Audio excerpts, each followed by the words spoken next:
Kayaknya semakin aku dewasa, aku semakin sadar akan ada pergeseran nilai-nilai yang dulu aku diajarin pada saat aku kecil dengan sekarang.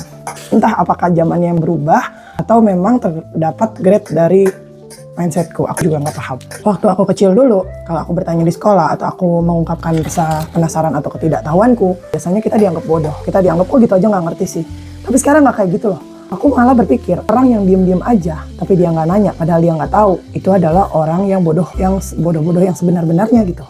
Dan aku mau didik anak-anakku untuk mereka terbiasa bertanya dan mengungkapkan rasa penasarannya. Kayaknya nggak ada ya orang yang langsung tahu semuanya segala sesuatunya. Bagaimana kita tahu kalau orang itu nggak tahu, nggak paham, nggak ngerti? Kalau mereka nggak nanya dan nggak mengungkapkan yang belum ngertinya di mana, benar nggak sih?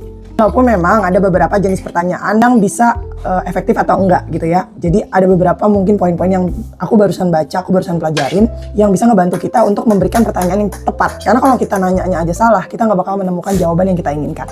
Yang pertama, intention kita pada saat kita bertanya itu harus clear. Kita nanya itu tujuannya buat apa? Apakah memang untuk mencari tahu atau memang kita untuk mempertanyakan atau menghakimi? Karena kalau kita bertanya untuk memperluas wawasan, itu bakalan beda dengan ketika kita bertanya untuk membenarkan pandangan kita pribadi.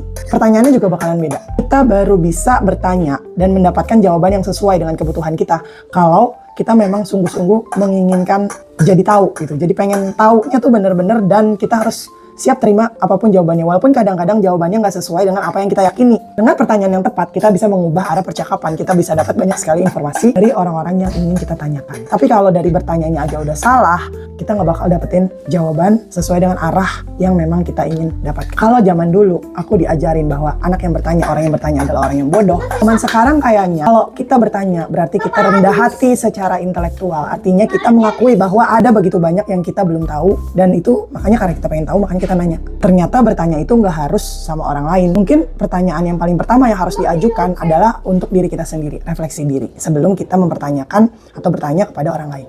Jadi selamat belajar bertanya.